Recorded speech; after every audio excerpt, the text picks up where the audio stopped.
Hello and welcome to Doubles and Trebles. It's time for another racing video, as you may tell by the attire. And although we've previously focused on flat racing in our other two videos, we're going to take a little dive into the world of jumps racing. Cheltenham Festival coming up next week. It is the biggest event in sport next week, and we think there's going to be a lot of sort of casual or floating fans without really having a clue about Cheltenham, but wanting to get involved, wanting to watch it and enjoy it for what it is. It's a great 4 days, the highlight of the racing calendar. And we're just going to give you a bit of a beginner's guide to Cheltenham. So if you don't know the first thing about horses, this is the video for you. We're just going to talk through it, explain what it is, what's going on, how long it's going on for, how to tell your novice from your handicap and all sorts like that. So Adam and myself going to be walking you through things. Now, the first thing to tell you, it runs over 4 days and there's going to be 7 races a day. So we've got 28 races in total to enjoy. Gets underway on Tuesday, which I think is the 16th of March, and running through to the 19th. We've got 13 Grade 1 races, which means we basically have the best in the business in jumps racing, rocking up to Cheltenham. It's going to be fantastic. It starts every day at 1:20 with the last race at 4:50. So get your afternoon TV booked in with the missus and get ready to watch this. Adam, you're going to take us through the different types of races that we'll be seeing at Cheltenham this week.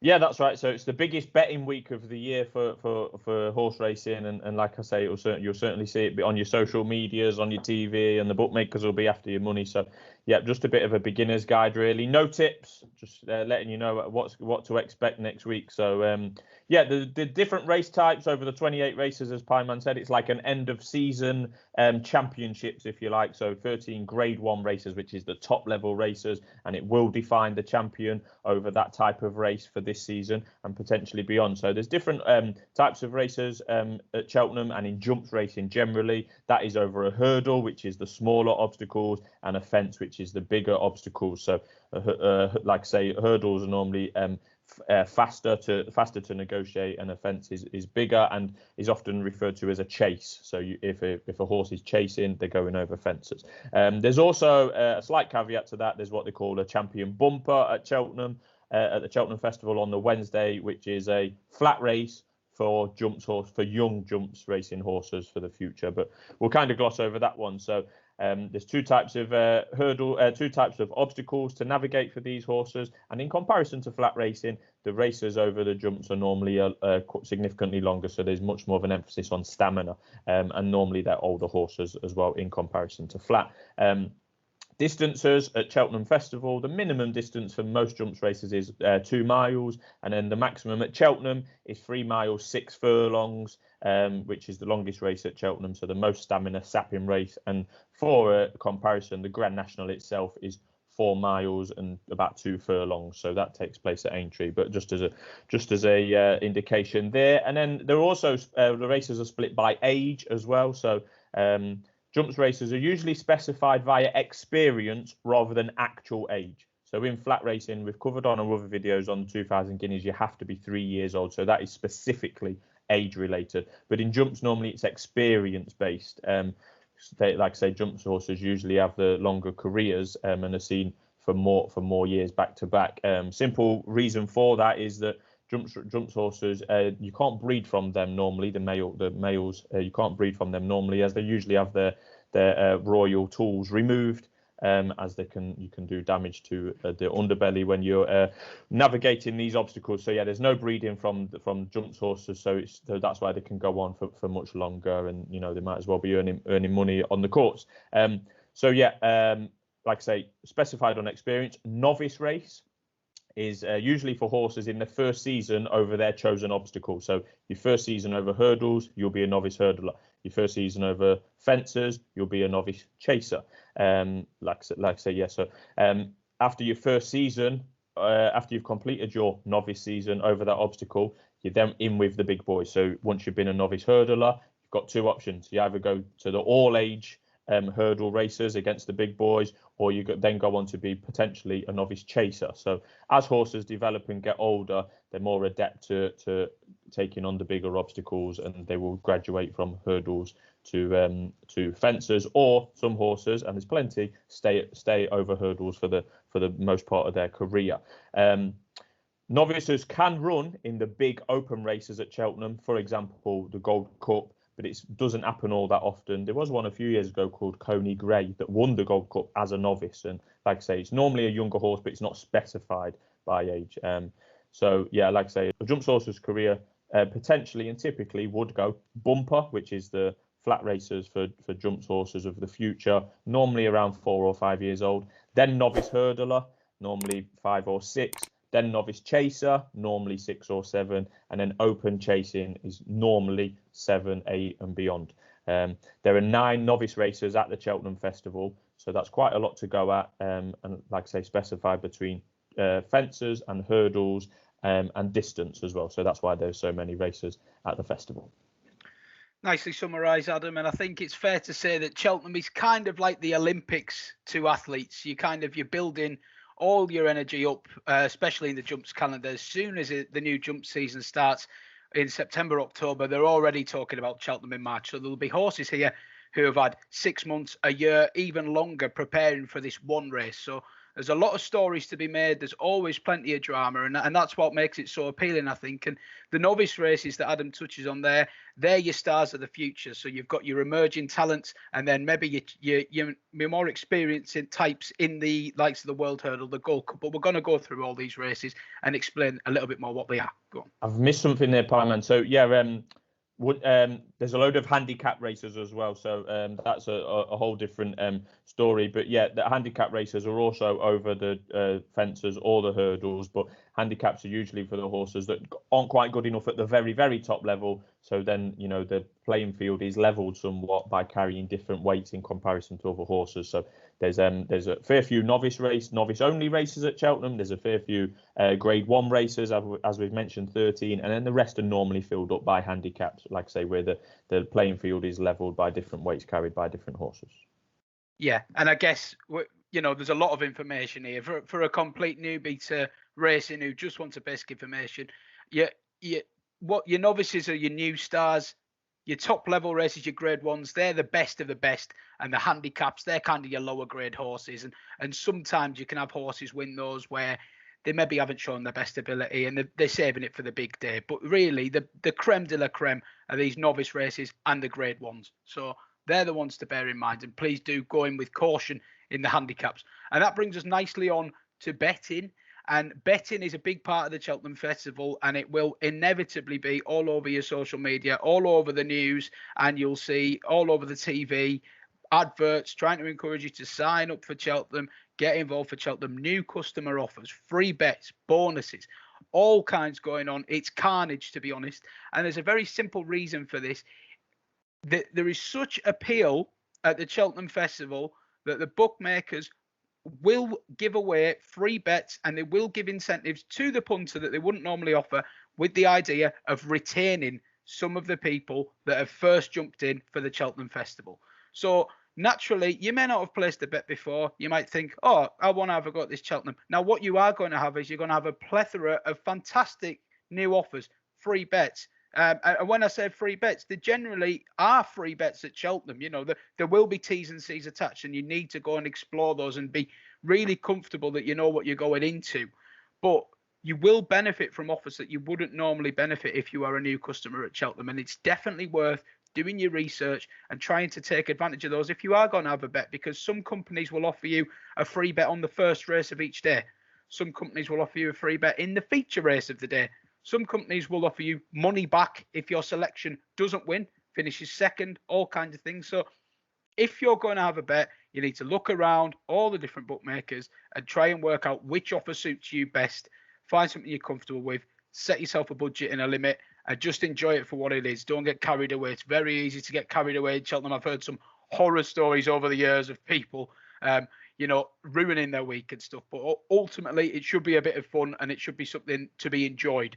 So that's the preaching over anyway on that front. But we've got a big part of Cheltenham is anti-post betting, and it's something Adam's touched on in previous videos, and that's where people will try to signal out the winners or potential winners of a race weeks and months in advance. Now, we are kind of beyond that anti-post point. We're at the very end of it as we film.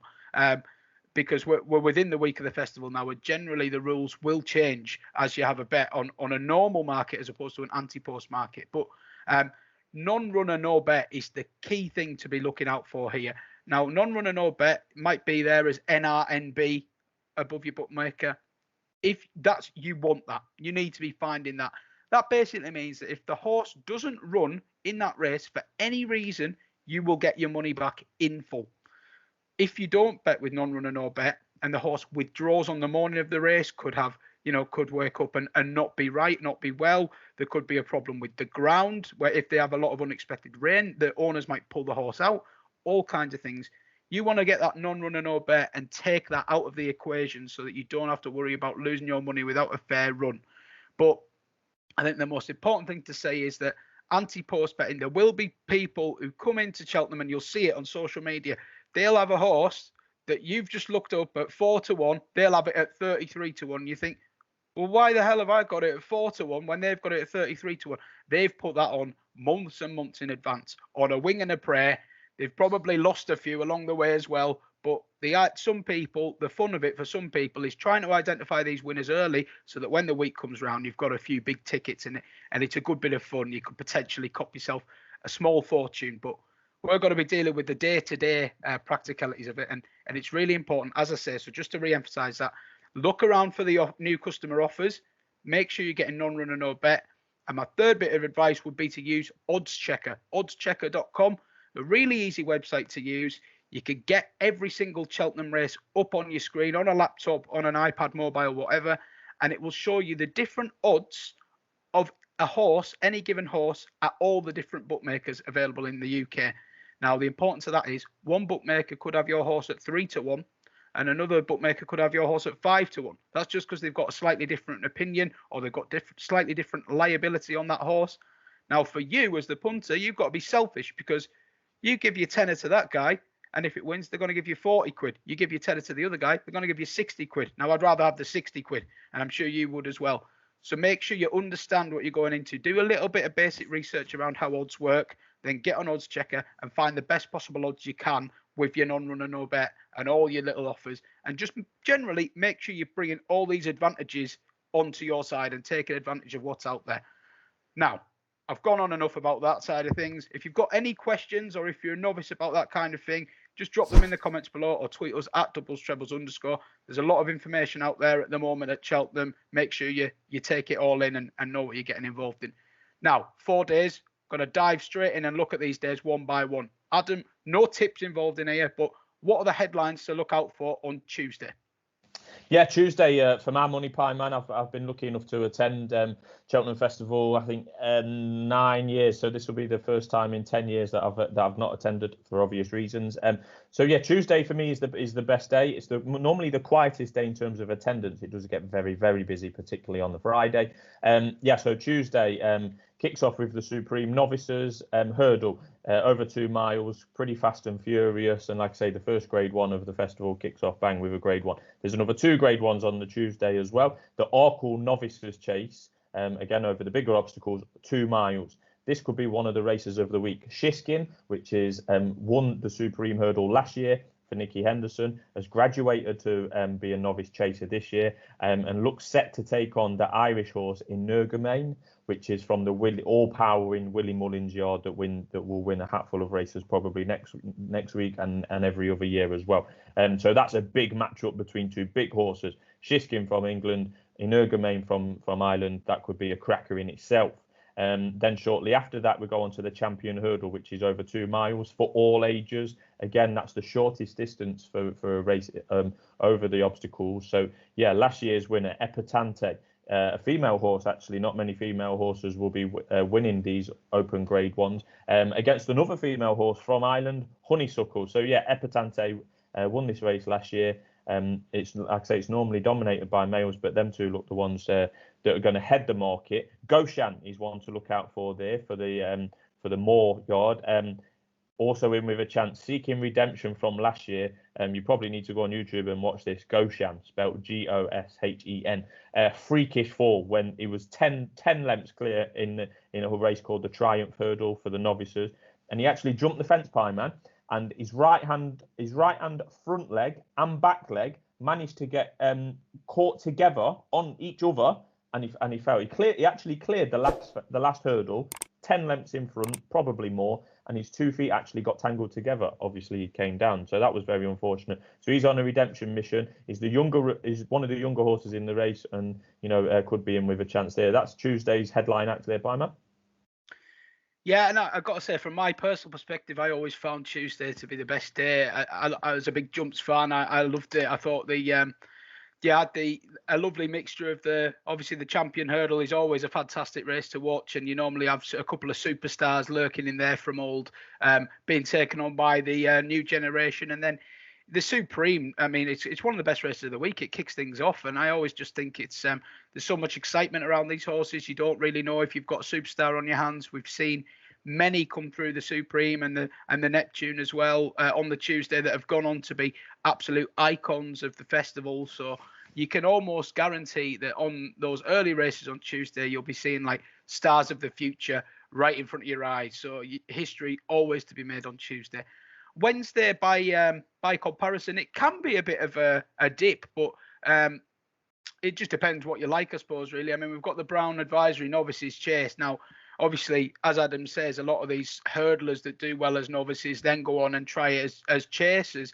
And the view for a chaser ultimately would be to try and get up and win that Gold Cup, which is on Friday. We're going to touch on that. But so this, if you like your chasing, you like fences, this is a real must-watch, this race, the Brown Advisory, because you're potentially seeing a Gold Cup winner of the future here. And there is a big favourite in this race, Monkfish. It looks like it could be the Irish banker of the week. Now, just for those who don't know, we always get hundreds of thousands flocking over from Ireland for the Cheltenham Festival, whether they're in the course or watching it in the pubs. It's like a national holiday, Cheltenham in Ireland, to be honest. And you can guarantee they're going to come over every year with one or two that they think are absolute cast iron certainties to win their races.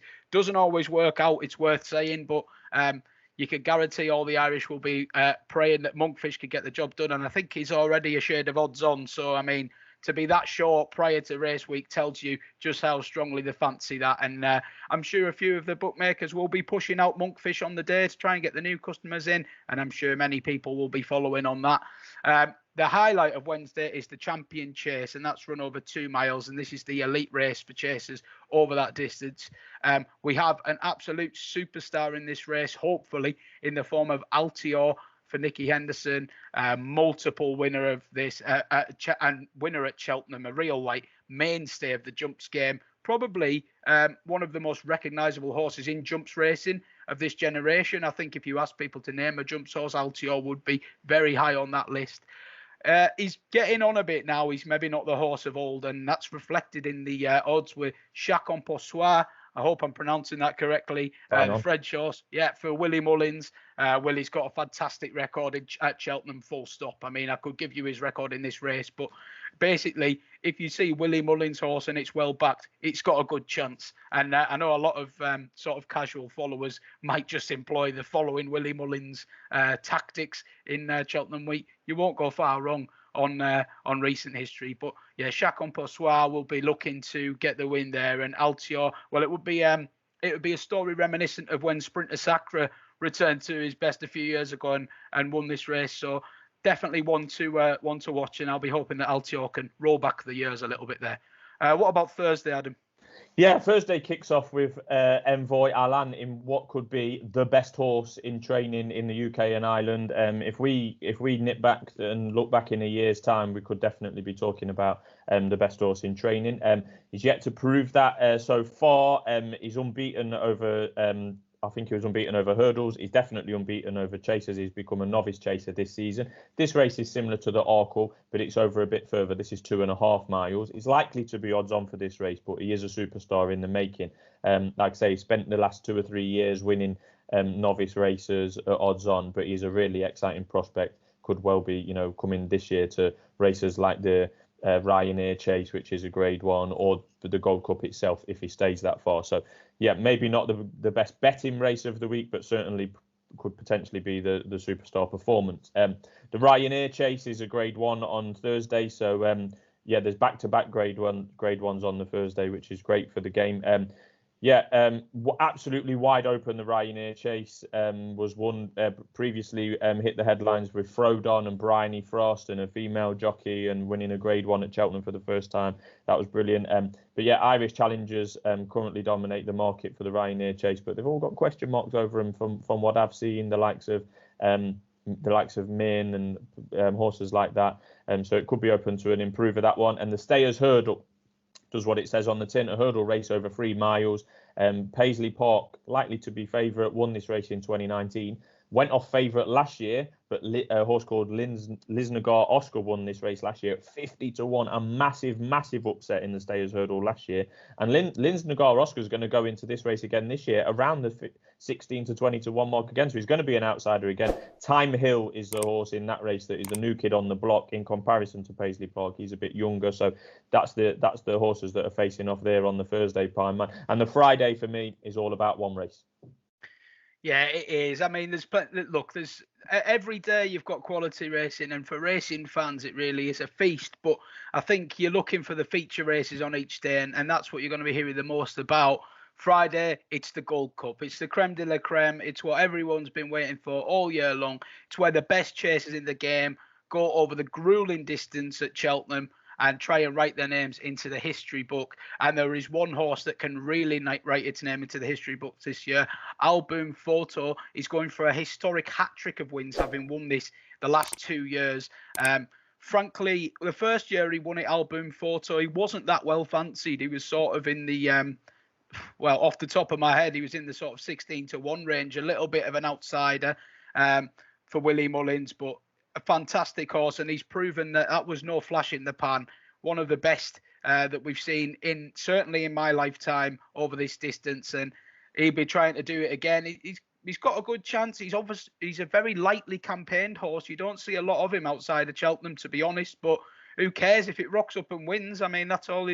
I'm sure the owners are delighted if he just rocks up once a year and wins the Gold Cup. To be honest, it's a fantastic race, and there'll be plenty of people who've got different opinions on this race, and everyone likes to have a winner in the Gold Cup. It's almost in line with the National for people trying to find the winner, and it really seems to capture the general public's imagination. So make sure you book yourself in for the Gold Cup on Friday afternoon. Yeah, absolutely. So, yeah, that's just a quick wrap up of what will be going on at Cheltenham last week. As we said before, we have been concentrating on the flat racing, but I mean, we've got to talk about Cheltenham. It is the headline act of the whole jump season. It'll be plastered all over next week, so you won't be able to miss it. And if you've got any questions, want any further details, or want us to point you in the direction of someone that might be able to give you some winners, it certainly won't be me. We're happy to do that as well. So leave your comments below, and thanks very much for watching, guys. Cheers, guys.